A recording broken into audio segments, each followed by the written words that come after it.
Good evening, afternoon, morning, night, whenever you find a way to watch or listen to this podcast. It is me, Omar, and Jackson, of course. We are back. It's been a while. I think it's been our first recording of the off season.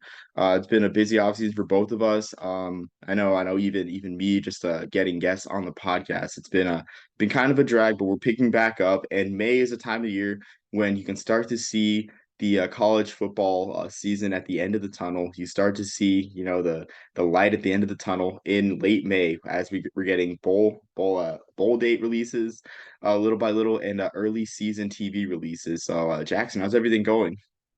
It's going good, man. Yeah, I like that college football is kind of taking after the NFL model where hey, there is a release date for all of these, but we're going to be leaking slowly off of all of these bowls just to kind of get us talking and get the conversation going. So it's enjoyable to see kind of the announcements that are coming out about whether it is bowl games or kickoff times for some of the earlier week 0, week 1 games, but yeah, man, it's exciting. The light is at the end of the tunnel. This is usually like kind of the like dead period for me where like I'm trying to not think about it too much, but man, I can't remember like a May or upcoming June that I've been more excited for the season to start, man. It's getting close. Yeah, absolutely. I mean, it is getting close, and I mean, now that I think about it, I mean, it's before we know it, like week zero will get here. We have a fun slate of week zero games. We have an Ireland game again. That looks to be a yearly tradition. As Georgia Tech and Florida State will play in 2024. So it looks like it's going to be rolling along every single year, which oddly enough is Georgia Tech's second time playing in Ireland. I don't know if Georgia Tech has a strong alumni base in Ireland because they played in 2016 against Boston College as well there, but it's kind of strange, but hey, I'm here for it. I'm just looking forward to the graphics team coming up with another killer poster for whatever the Ireland game is. I don't know if you remember from our week Oh 0 yeah, preview last year for the Nebraska Northwestern game, the poster that came out for that. Really looking forward to the Navy Notre Dame one that comes out of it. well, yeah. So that was more like the Northwestern. I feel like that was more the Northwestern graphics team, but I Oh, mean, they was got it to pick. really? Oh, never mind. I don't know. Maybe it was both. Maybe it was Northwestern and Aer Lingus, who collaborated. So we'll have to see a different famous site of Ireland with maybe Ty Lavatai and I don't even know who's playing quarterback for Notre Dame these days, but Ty Lavatai and Audric Estime running through some other landmark in Ireland, edited in because that was a fun graphic. I might hang it on my wall. Yeah, it was very good. I just hang it up. I would frame it on the wall. It looked phenomenal. Yeah, Um, it's home decor.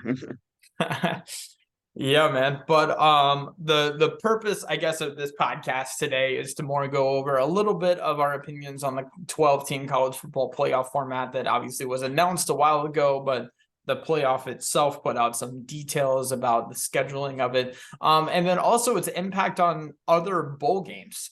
We're kind of recording this with the assumption that ESPN is going to follow suit of what they've done before is if there's a playoff game on, nothing else touches it. We're not going to have another one on ESPN2 or another one on ABC or something like that. So obviously that's going to displace some other bowl games from going on since I don't want to say losing bowl games. If anything, we're kind of gaining because some of these are going to take place on campuses that if they're broadcasted solo, a bowl game that is traditionally put in that time slot is going to get moved. So Omar, I want to get your opinions first on the 12-team playoff. I only want to spend so much time on it. There's more important people with bigger personalities and stronger opinions that you can probably find. But what are just your initial thoughts on it? Yeah, so I like what you said at the end, how like we're not here for that. We're not here for the bigger media's narrative to discuss what bigger media does because let's say college football journalism is like Swiss cheese. There's holes in it. There's holes that need to be filled, and we're here to fill those holes. Those holes may not be big, but there's holes throughout all three divisions and NAIA. Now, granted, we don't fill all the holes, D2 and below, but we fill some, come playoff time. But yeah, like the I'd say the college football playoff has very few holes in its coverage of journalism. It's a very I can't think of a cheese with small holes, Well so we'll move on. documented, to put it politely. Yeah, well documented, and I can't think of a cheese with small holes, so we'll just move on from that. So I'm not a cheese expert, but yeah. So I mean, I think the playoffs. So now that I think about it, so at first I'm like 12 teams is too much, but I'm like, I guess it was either 6 or 12, and like I would prefer 6, but now I think about it, like 12. I guess 12 was an easy way to work things in because all 6 New Year's Six bowls are factored in, and I think that's what the New Year's Six would have wanted. That's what each bowl committee would have wanted, but it's also a paradox. It's kind of paradoxical because yes, those bowls get the spotlight of being a quarterfinal or semifinal, but they lose the tourism aspect of bowl season, which straight up the bowl season, I guess officials when they had their annual meeting in Nashville, which next year it's in El Paso. I'm hopefully gonna take vacation so I can cover the bowl season, the bowl bonanza in May or in April. But they told them straight up like, hey, this is not a traditional bowl game. These teams will not be here a week in advance. They're gonna be here 2 days in advance. So that means all the charitable events are, I wouldn't say they're gone, but at a minimum, which is sad for the communities. The commerce that comes with fans traveling, it's going to be harder, because you're going to have 2 bowl games to travel to in one winter vacation, and unless you're playing in the, unless you're like Texas playing in first the Cotton Bowl, and then the Fiesta Bowl, like that is a very tough demand for all fan bases. Like for example, Jackson, you have one quarterfinal in the year 2024 being the Fiesta Bowl, and the next week you have either the Orange Bowl or the Cotton Bowl. So it's a very real chance that you are asking a fan base to travel from Arizona to Florida in the span of 10 days. And then the trip to Florida is determined 9 days in advance. So it's just gonna, like, the playoff is great for fans, and it's also bad for fans. It's also paradoxical. The 12-team playoff is paradoxical in nature. Long story short, I feel like in its impact. Exactly. Now, I want to assume, and I think it's kind of already been, even if it wasn't like a firm announcement, you can kind of deduce from the graphics that have come out. It is kind of like the NCAA basketball tournament where it's not highest versus lowest in each round. It is going to be, okay, you have the winner of one versus, I'm using a basketball example, the winner of 1 versus 16 versus the winner of 8 versus 9 or something like that, right? So you can kind of figure out, if we go all the way, which is the plan, to these are the stops we have to make along the way. But like you said, you don't know. You can't like book the plane tickets, so to speak. I know they don't book their own plane tickets, but you can't mentally prepare fully until the first round is actually done. So I do see your point on there. I think another aspect that I haven't really heard talked about the new format that's being lost compared to the 4-team playoff format, we are losing some of the debate. I think that was what, like, the only fun part of the committee, even if they didn't always like get it right. At least there was a debate. It wasn't like, okay, we can plug these numbers into the BCS like computer system and know what it would be. No, there's like there's conversation revolving around it, right? And you lose that conversation unless you're talking about who they put at 12 and who they put at 13, which I don't think a very casual college football fan might necessarily know the differences between that 12 and 13 seed. So I think we're losing out. Man, are you putting the Pac-12 champion in, or are you putting the Big Ten champion in? You're losing a little bit of that. But that's, if that's the cost for a more accurate national champion, okay, I guess. I just don't think it's a guarantee that we necessarily see that. So now college football does have the advantage of it being football, and there's only one game played. It isn't like the NBA or the MLB where like it's a series, right? And so truly, even if there is a upset, generally the better team is going to win because you have up to 7 goes at it. No, we still can see upsets. We still can see Cinderella stories. But the rich generally do get richer if you're Bama or Georgia and you're the number 1 seed and you get a bye week, So I think it's still beneficial to the top heavy teams, but we'll see. The only way to know is to actually watch it play out. Yeah, so the point with the debate is a great point because I think so. While I don't think the regular season is devalued, I don't think you get those very memorable nights in like late November. And the first thing that came to mind when you said the debate was I thought about 2010 Boise State versus Nevada, where it's like that game is a game that will live in infamy because that might have been, pre-Cincinnati, the first shot that a group of 5 / non-automatic qualifying conference would have had to go to the BCS title game. That's why the game lives in infamy. That's why Kyle Brotzman, a poor guy. I mean, that's why his name is just, known for, honestly, eternity. Um, in a 12-team playoff, say Boise State rolls in as the top ranked group of five school, they lose one game, they're probably still going to be the top ranked group of five school, and they're probably still going to have a 6 seed, or I guess would it be a 6 seed? Yeah, I guess they would have a 6 seed in the tournament, or sorry, in the playoffs. So I'm kind of gonna miss that, even though who am I to tell that nights like that won't happen, but it won't be like kind of a very, you know, I guess a very high leverage situation with a lot of these regular season games. Maybe for the group of five it will. But maybe the group of five race will be the one that has the debate in it. But for the other 11 or so spots, that debate kind of dies, and I have to agree with you, Jackson. But you could also make the argument that it already died if the teams are at a certain caliber. You look at Ohio State, Michigan this past year. You know what? One team lost, one team won. They both made the playoff anyway. So there's only like so much debate, I guess, that it dies when we've already seen an example where it plays out. Or even, I believe, I can't remember the year, but an example of like the SEC championship, I think it was Alabama and Georgia, and both teams ended up going anyway. So it's not the end of the world. You're just never going to see, like you talked about with the Boise State, Nevada. The first game that comes to my mind was 2006 Ohio State, Michigan, 1-2. The winner presumably would end up and did end up playing Florida in the national championship. But that's, maybe it already died, but at least it dies to a higher degree since you've got 8 more spots to fill in. And Omar, you talk about the debate between the group of 5 teams. That's the diehards on Twitter that already know about those, and we're already having those debates for whoever gets the New Year's 6.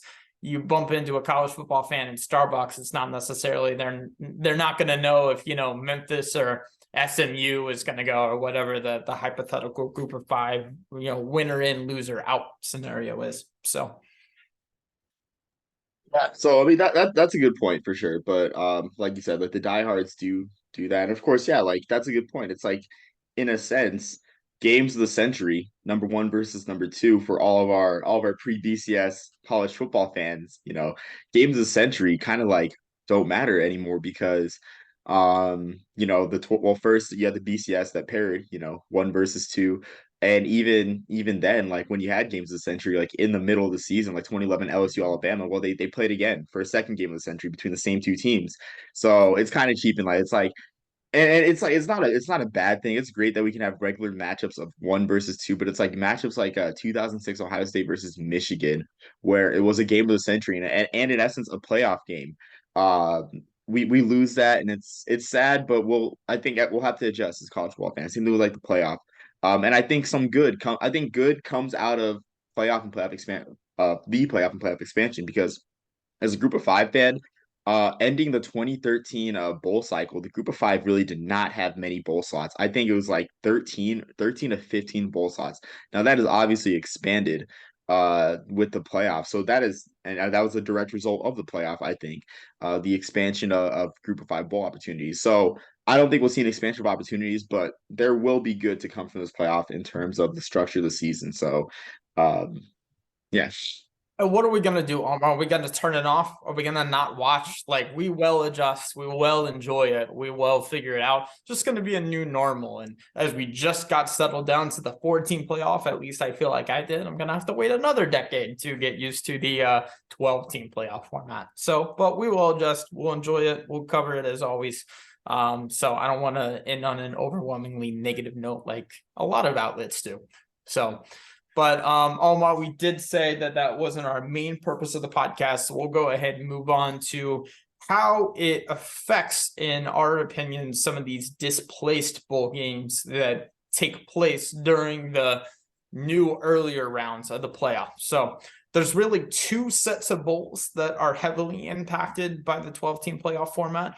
The first set is going to be the bowls that occurred on the weekend before Christmas. That's going to now be the round 1 of the playoffs, which are going to take place on college campuses. Those were mainly the Fenway Bowl, Celebration Bowl, which is obviously the HBCU National Championship, essentially. The Las Vegas Bowl, Jimmy Kimmel LA Bowl, Lending Tree Bowl, New Mexico Bowl, and Frisco Bowl, not to be confused with the short-lived Frisco Classic.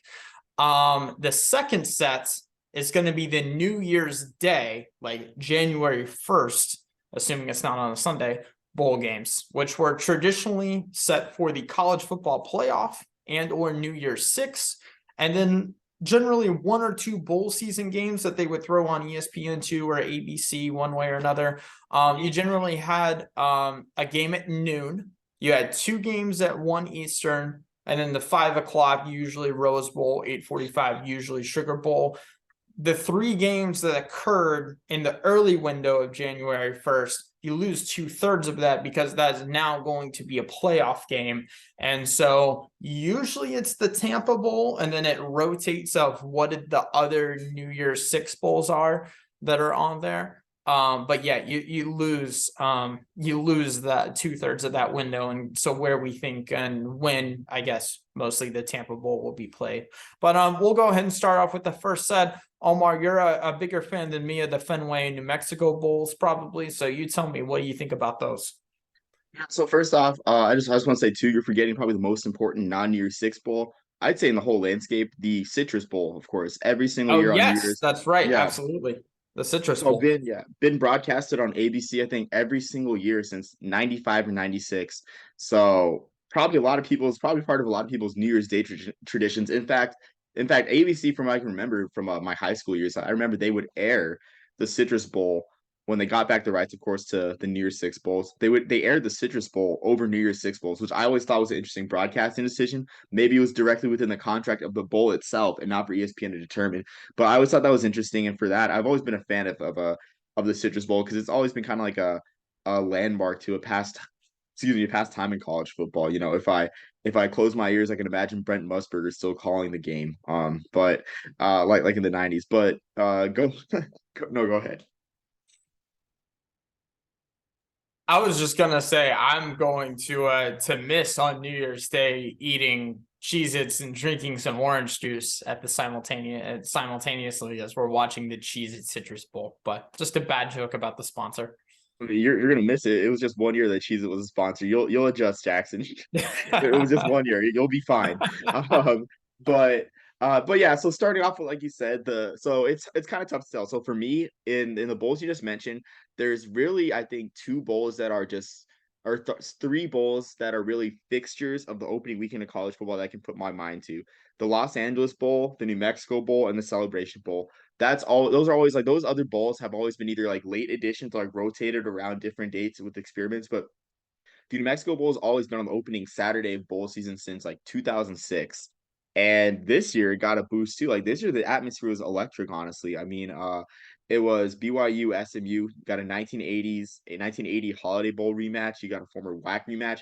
And thanks to the Raiders, they had to, because of field transition issues, they moved the Las Vegas Bowl from the Saturday night spot to early in the afternoon. That's all I'm going to say about Las Vegas Bowl for very specific reasons. But the New Mexico Bowl took the primetime spot. So you had two schools that at that point, of course, with BYU going to the Big 12, did not usually get the Saturday night football spot. I think SMU has had just once. I don't think BYU's had it at all. So yeah, those two schools on Saturday night football on ABC. And of course, the fan environment was great too. But that's neither here nor there. Those bowls are impacted because I guess those three bowls are really what you think of when you think of the opening weekend of college football, because those three bowls have been there from the start. But of course, ESPN has used other bowls as fillers on the opening Saturday. So I mean, I think in the long run, those bowls can benefit because as I wrote in an article, which I'll link in the description below, but these bowls can probably be dispersed to take place before the college football semifinals. If you have like two bowls per day from after New Year's Day up to January 8th. For example, for the 2025 season, I think you can disperse those bowls where each bowl gets their own TV window, but it just hurts for honestly the bowls that would get the ABC spotlight because for a lot of those, I mean, a lot of those bowl games, like I can remember like the 2019 Boca Raton Bowl ABC spotlight, 2021, you had the Independence Bowl, UAB and BYU. UAB beating BYU on ABC was amazing for college football. And then last year, of course, as just mentioned, BYU SMU playing a close last second game on ABC. It's just great for the group of five. And the group of five won't really have that anymore with the playoff. So, they'll have their own spot, but it won't be the same. I do want to point out that, like you said, the New Mexico Bowl and a lot of these always taking place on the opening Saturday of bowl season. Because there are 4 playoff games on that first weekend before Christmas, 1 Friday night, and then 3 all Saturday long. So that's already announced. We already know that that's taking place. And then obviously the NFL owns Sunday during then. So, I will have another question for you that I want to get your opinion on. These are on-campus games that are going to take place. Usually, colleges have already started their winter break. Do you think we're going to have any issues with attendance, or do you think it's kind of going to have that booster corporate feel that some of the New Year's Six and semifinal games already have had, but on a college campus? So I don't think it's the students that'll really kind of be affected. Like, yeah, it'll be bad. I mean, it'll be like, excuse me, let me organize my thoughts. It'll suck with a lot of the students like home for winter break. What's gonna suck more is when you have Ohio State or Michigan hosting a December 17th or so, or a third weekend of December playoff game. That's what's gonna suck more and hurt more for attendance because the big house is cool. It's a cool first time trip, but the big house is always gonna be there.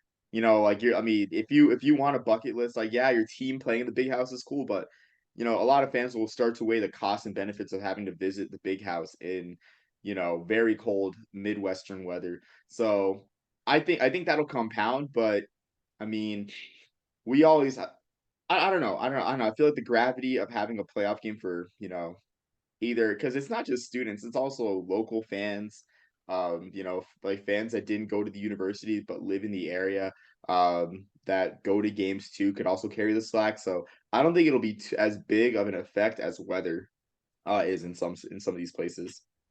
Interesting. That's not even something that I really thought about, was some of these, more north teams having the bad weather. I don't think for Georgia, who is inevitably going to host one, I don't think it'll be an issue there. But yeah, no, that's a good point. You also have to consider, I feel like a lot of college students probably live like closer in the area, so it's only a road trip away. I'm just curious, like, when those tickets open for those, because it is going to vary by school a lot, I'd imagine. I'm curious what those ticket prices are set at, and then how quick, if they do sell out. But that's a different conversation, obviously. The second set of bowl games that I've already mentioned, the New Year's Day Bowls, Tampa Bowl, the Citrus Bowl. That is going to be now as close to New Year's Day as possible. Really, the only exception to it not being on New Year's Day would be the if it was a Sunday. But I want to get your thoughts on where do you think, or when do you think the Tampa and Citrus Bowl will be played? To be honest, I really so actually now that I think about it, I mean the bowl window kind of tightens a little bit. Uh I guess if a bowl season doesn't adjust like I think they will, and they don't have any bowl games from quarterfinal day to semifinal day, then the bowl schedule will tighten. But otherwise, the bowl schedule will like loosen. I think I think that's how bowl season will work it out. But looking at the schedule for the quarterfinals, on New Year's Eve of 2024, you just had the Fiesta Bowl in the evening. For 2025, you just have the Cotton Bowl evening. So there's an evening semifinal.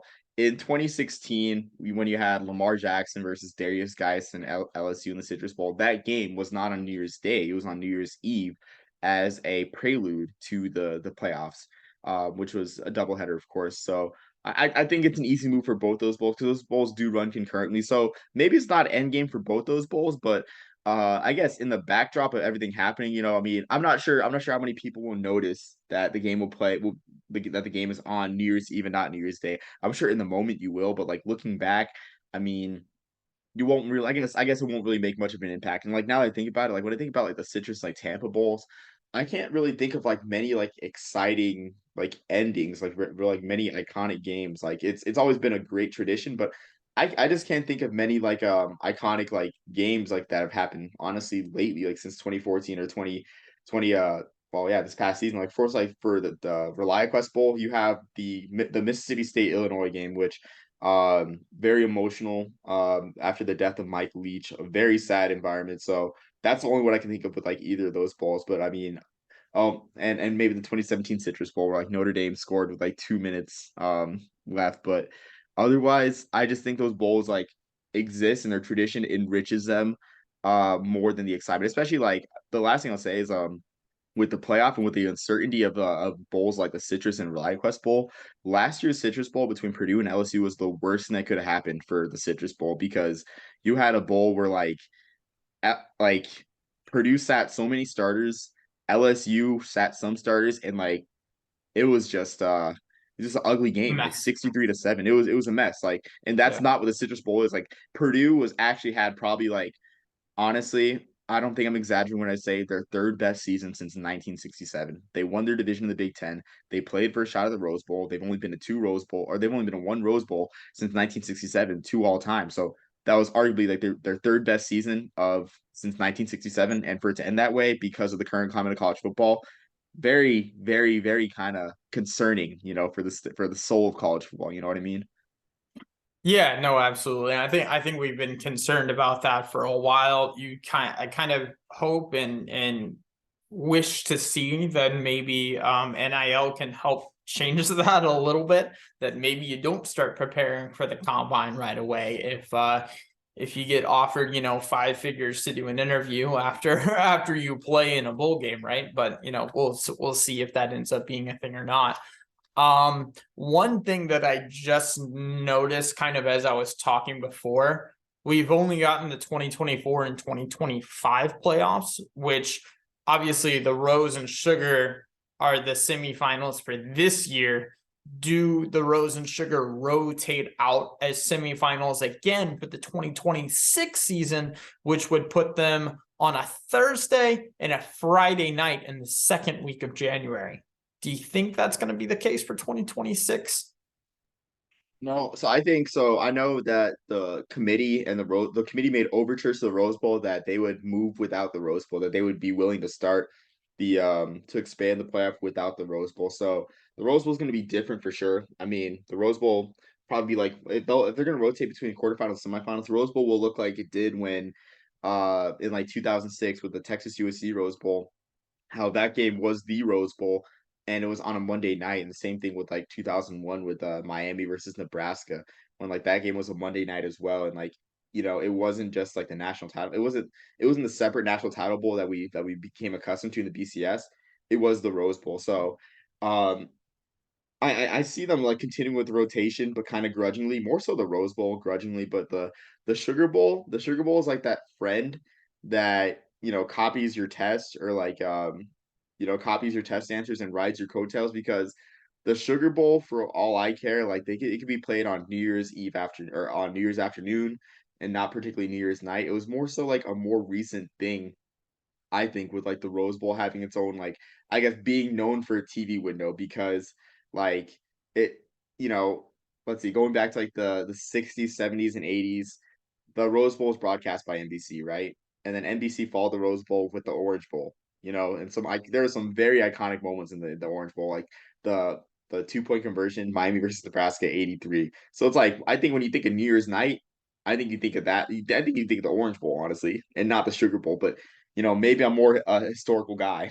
That's a hot take. I think you're definitely a historical guy. First bowl that comes to mind, or don't even say bowl game. You think of, hey, what are you thinking of New Year's Day at night? I instantly think of the Sugar Bowl. So that's my thoughts of it. I think you might be in the minority of that, but Jackson, you but are Jackson, let me bring this up. Let me bring this up. So 2013 or the 2014 Sugar Bowl, the last Sugar Bowl before the playoff, when Oklahoma upset Alabama.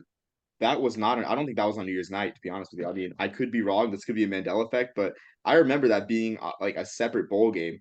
Let me look that up. You said 2014 Sugar Bowl right before. Yeah, right before. Let's see. Let me look up I'm looking that up right now. Time. Let's No, see. I think about this past year between Alabama and Kansas State, and that just felt wrong with it being at noon. I think it was on. It doesn't say the kickoff time. You are correct that it was on January 2nd. Was that because it That was a was Thursday. a January 2nd was Thursday? a Oh, Thursday. so it was a So oh man, exactly. so So it wasn't that's even my like the thing too. NFL owned. Oh, That's that's my thing odd. too. Like it's been yeah, it just rode on the coattails because like um let's see, looking at the other BCS bowls like the year It was before. an 8:30 kickoff. It was an 8:30 kickoff, but that is very different. Same thing with the What 2012-13 was season broadcasted on the night of January 1st? I gotta see 2014 bowl game schedule. was the Orange Bowl. It was the Orange Bowl in 2013. Well, at least Really so for the interesting. 2012 season, it was Northern Illinois versus Florida State on New Year's night. And that's because I was looking back to see if that was a 1 year thing. But for the 2013-14 season, it was the Fiesta Bowl. So it's like it's always been like, it's been rotated out. I mean, and it's just like, the Sugar Bowl. I can remember the Sugar Bowl being broadcasted after the Rose Bowl on actually honest in the Fox years, honestly, like 1 or 2 years. The one that comes to mind is the Hawaii Sugar Bowl was after the Rose Bowl, but I think the one with let's see, it was I think the Notre Dame Louisiana or Notre Dame LSU Sugar Bowl in '06. That I think that was on a weeknight. But again, like I'm saying, it's like I feel like the Sugar Bowl rode its coattails, and it's because they're tied to the SEC that that they got the deal.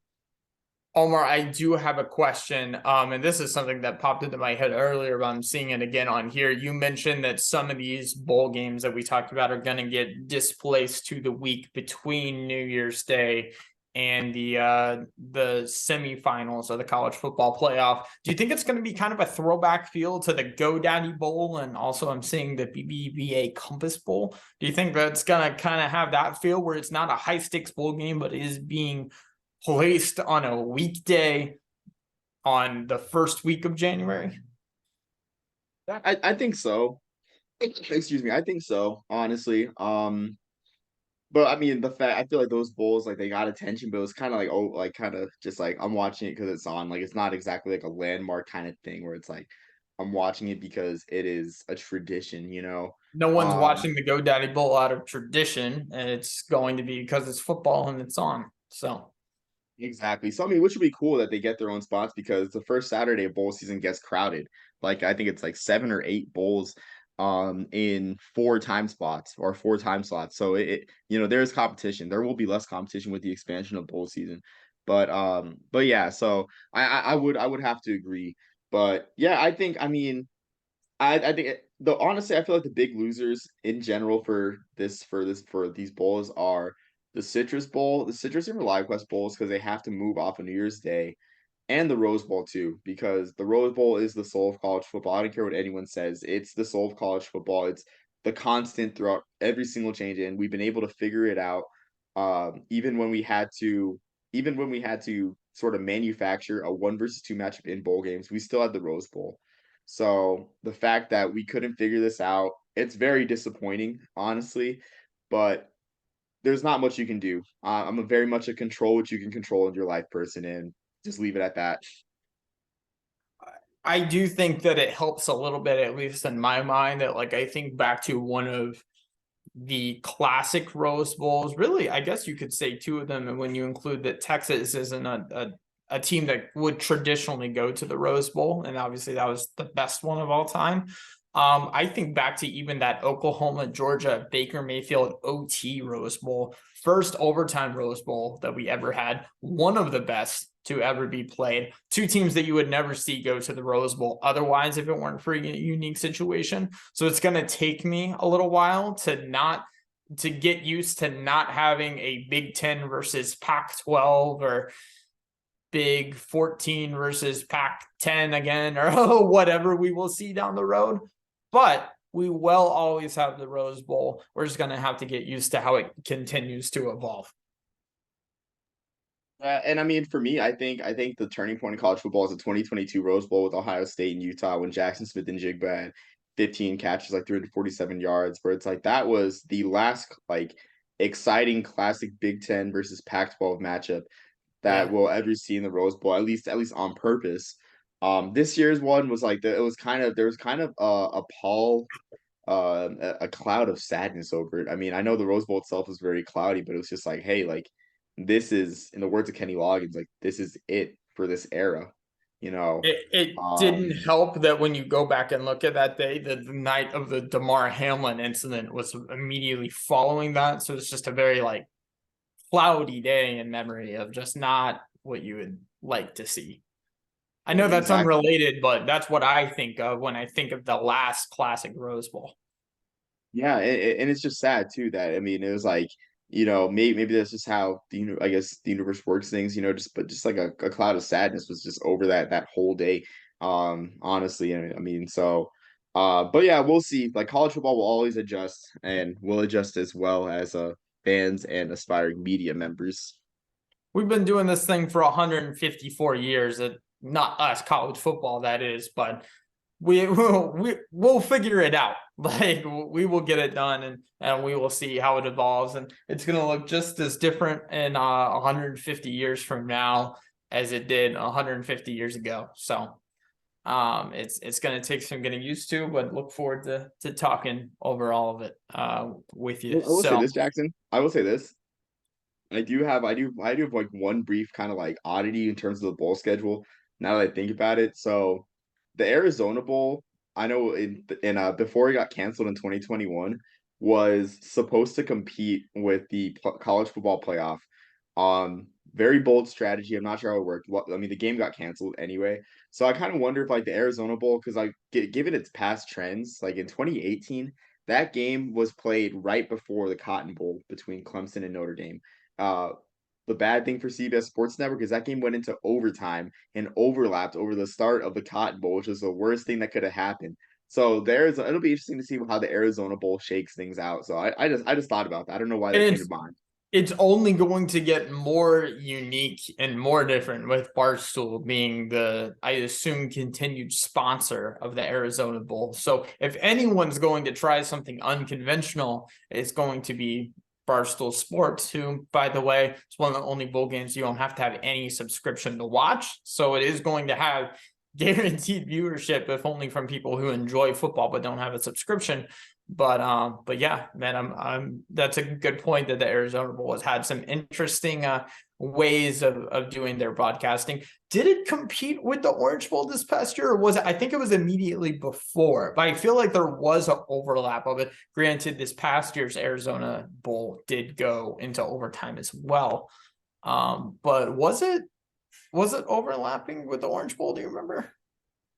No, I think the Orange Bowl was start. I think the Orange Bowl was a nightcap, and if anything, there's just like a very brief overlap, but I I don't remember think there it being an was a overlap. brief overlap now that I think about it, because I did forget it went into overtime. But I do remember having Tennessee Clemson on, and then also the Arizona Bowl. So well, we've got a couple minutes. I think we've kind of gone over everything else we wanted to.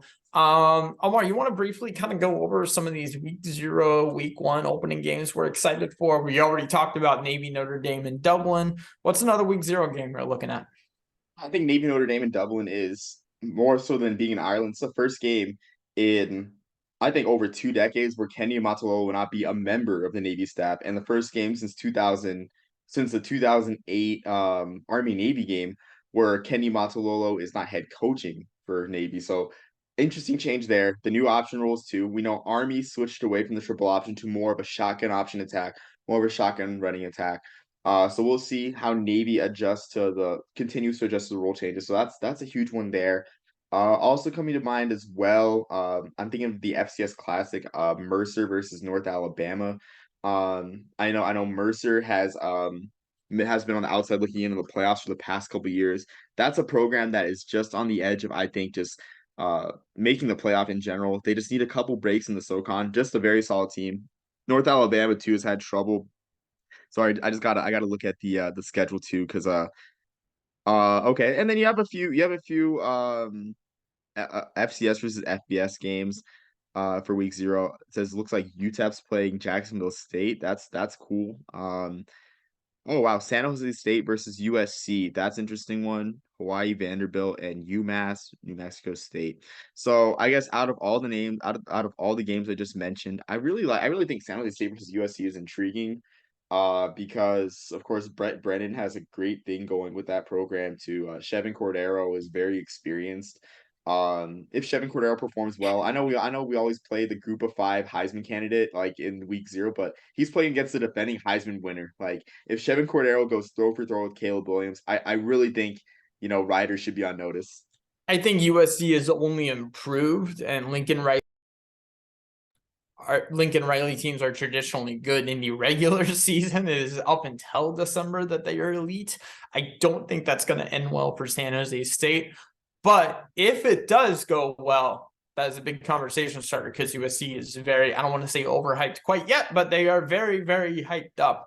So I will be interested to see that. Yes, if San Jose State goes, or, throw for throw essentially against USC, that is going to be talked about, especially on what is a soft opening of college football. I just don't think it's I don't think it's a likely event that will be an upset. That's not an expectation of mine for sure. Hawaii at Vanderbilt is probably going to end like it did last year, except it's going to be in Tennessee. UMass, New Mexico State, you're more the expert on that. What do you think about that matchup? 2 words, Diego Pavia. So I mean, I'm not, I feel I'm not gonna say like that I saw Diego Pavia coming like before the regular season, but like before the 22 regular season. But honestly, like what he showed the country, um, was really something to really like honestly marvel at. And of course, with the weekend Conference USA. So the thing with New Mexico State is they have a chance to make back-to-back bowl games for the first time since 1959 and 1960, the Dwight Eisenhower administration. So the thing is too is like you look at a non-conference schedule, they got UMass, New Mexico, Hawaii. That's already through in there, and FCS school. They played 13 games because they have a week 0 schedule. So that's already 4 pretty much baked in wins for New Mexico State, and they got to figure out 3 conference wins in Conference USA against Louisiana Tech, who struggled last year. Florida International struggled last year. The fact that New Mexico State lost to Florida International at home, that is one of the more bewildering results, I think, of the Group of 5 college football season from last year. So that's already 2 games that they can swing, and there's also 2 new members of Conference USA adjusting to FBS Live. Now, granted, I expect Sam Houston State to have a good season, and I expect Jacksonville State to be very competitive. So those aren't gimmies, but looking at that one too, like we'll see. Well, I think we'll see the type of team. I guess how much the experience in Mexico State, the culture of Jerry Kill, because I think Jerry Kill's got a beautiful culture there at New Mexico State. How well it's improved, because honestly, New Mexico State is a sleeper Conference USA championship game participant for me, and a sleeper New Orleans Bowl team for me too, just because of all the bowl dynamics. There's only 9 Conference USA teams, and there's only 7 that are eligible for a bowl game right now because of the NCAA transition rule. So I think by default, New Mexico State could end up in the New Orleans Bowl, which is the Rose Bowl for Conference USA in essence. Absolutely, man. No, I agree. I did not put the 2 and 2 together about there being so few bowl eligible, no matter what the number of wins are, Conference USA teams. But no, that is a very interesting point, and what a turnaround that would be at MSU. We'll move on pretty quickly to week 1. Week 1 is kind of spread out over the weekend, just a couple of days. We'll try and stray away from Saturday, since obviously every college football, or every Saturday has college football. But what are some of the more like weekday games that you're looking forward to in week 1? I haven't looked at the whole Thursday night schedule, honestly, because honestly, the Thursday night schedule is filled with a bunch of duds, in my opinion. A lot of FCS versus FBS matchups. Oh man, Um, you went in. No, I'm just saying, like, there's nothing like there's like, I mean, I think the Big Ten's gonna have a Thursday night game, but I'm not sure what game that would be. Because they've opened on Thursday night on Fox like the past couple seasons. So I'm gonna. I've got the schedule in front of me. I think one particularly interesting. Obviously, I'm going to be watching Florida Utah that Thursday night. But I think one interesting one is North Carolina A&T at UAB. I think the start of the Trent Dilfer era in UAB. That's going to be an interesting way to start it. I'm also always fascinated, especially at the beginning of the year, to see, hey, this is one of our only chances of the year to see how some of these HBCUs level up against what's presumed higher levels of competition. That's going to be UAB is coming off of a strong season last year with the win in the Bahamas Bowl, and they've got a new head coach that they're kind of modeling off of. I don't want to say the Deion Sanders effect, but having a known former player be the head coach, it's the start of that, and I'm interested to see how that plays out. That Friday night, Stanford on the road or over the sea to Hawaii. I think that's going to be interesting. Hawaii coming off of a very bad season last year. Stanford coming off of a bad season as well, but they lost 5 players to the NFL draft, which is a lot more than a lot of schools. They were already bad and they're losing 5 of their best. They also had 2 UDFAs. Interested to see how Stanford reacts to the loss of talent that they have at that. Saturday, really the only game I want to mention is Colorado and TCU. What a way to start the Deion Sanders era of going on the road against a team who participated, if you can say that, in the national championship. Welcome to the FBS, Deion. I think that's going to be an interesting one. There's obviously like a lot of traditional cupcake games. That is the vast majority of the schedule for that day, but there are a few ones that are interesting. Virginia neutral site versus Tennessee in Nashville is also another interesting one. Omar, as you obviously know, I am getting married on the 3rd, which is that September. So I guess I'm kind of breaking the no fall wedding rule for us. There are 2 games on that I'll vaguely be paying attention to, possibly LSU versus Florida State in Orlando. Obviously, they played a neutral site again in the Sugar Bowl opening weekend in New Orleans. This one is much more friendly to Florida State. I'm more intrigued by the Oregon State San Jose State game. Omar, if you're not doing anything that day, if you could be my best man earlier, then we'll kind of cap off the day watching those, hopefully. So, yeah. So, it's interesting. I was about to mention that one for sure. The San Jose State Oregon State game, which of course, yeah, like I know the compromise was a Sunday for sure. I mean, just don't want to add too much personal details to this. Also, to opening weekend as well. Grambling makes its triumphant return to the New York City Metro. How could I forget? Against Hampton. So for all of you college football lifers, James Shaq Harris, the first Black Pro Bowl quarterback, played at Yankee Stadium in the New York City Metro. Wow, it looks like I'm getting raptured as this El Paso sun comes out here. But yeah, James Shaq Harris, first Black Pro Bowl quarterback, first Black playoff quarterback, played in New York City. Doug Williams, probably the first guy you think of when you think of Grambling football, played at Yankee Stadium in New York City. So it's just a great blast from the past to have Grambling back and again. It's just so many greats played in New York City. But also too, yeah, that San Jose State Oregon State game was kind of interesting too because Fox has not had any Thursday or Sunday afternoon games. I think they've had one Sunday night game, the infamous Josh Rosen comeback game, which was kind of like the beginning of the end for who's their coach from 2017, or I think it was the beginning of the end for Kevin Sumlin.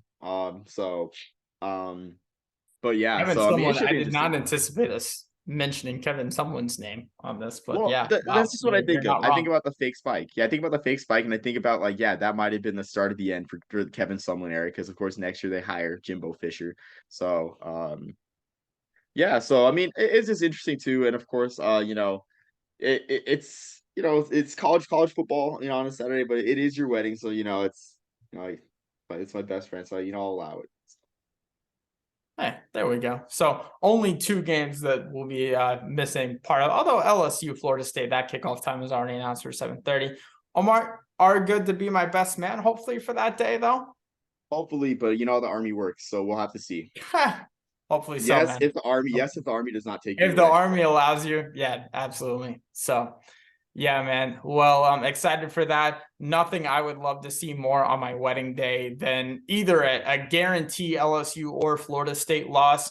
Really, we've always liked San Jose State on this show, but love to see them beat Oregon State after what happened in the Las Vegas Bowl last year. So, Speak for although yourself. I don't want to talk Yeah, about speak for yourself on that one. it. I have The no vendetta. lone Monday game, Clemson versus Duke. I can only assume will be a night game on Monday, September 4th. I don't really think there's much to talk about there, but it is always enjoy the college football schedule being spread out over 5 days on week 1. So yeah, man, that wraps it up for me. Anything else for you before we hop off? No, you mentioned Duke. Riley Leonard is I think he's a better quarterback prospect at this point in his career than Daniel Jones was. I like Riley Leonard a lot. So just don't sleep on Duke Clemson, honestly, because Riley Leonard is a very solid quarterback prospect. Well, no, that's very, very true. This is going to be the first time in a while that you go into a Clemson season, I want to say, without the thought of having an elite quarterback, though. So, because Trevor Lawrence was obviously the answer, Deshaun Watson was the answer, DJ Uiagalelei was the answer until he wasn't. So, the level of uncertainty in the summer and spring before going into the season for Clemson fans is something they haven't experienced in a while. So if you're a Clemson and Packers fan in the NFL level, man, this is probably your worst offseason in a long time. So Agreed. Yep, agreed. absolutely, man. Well, thank you, everyone. If you've made it this far, I think that about wraps it up for me. Omar, anything else? Nope, I got nothing else. Just stay tuned for a few more off-season podcasts. And until next time, everyone, peace, love, and soul.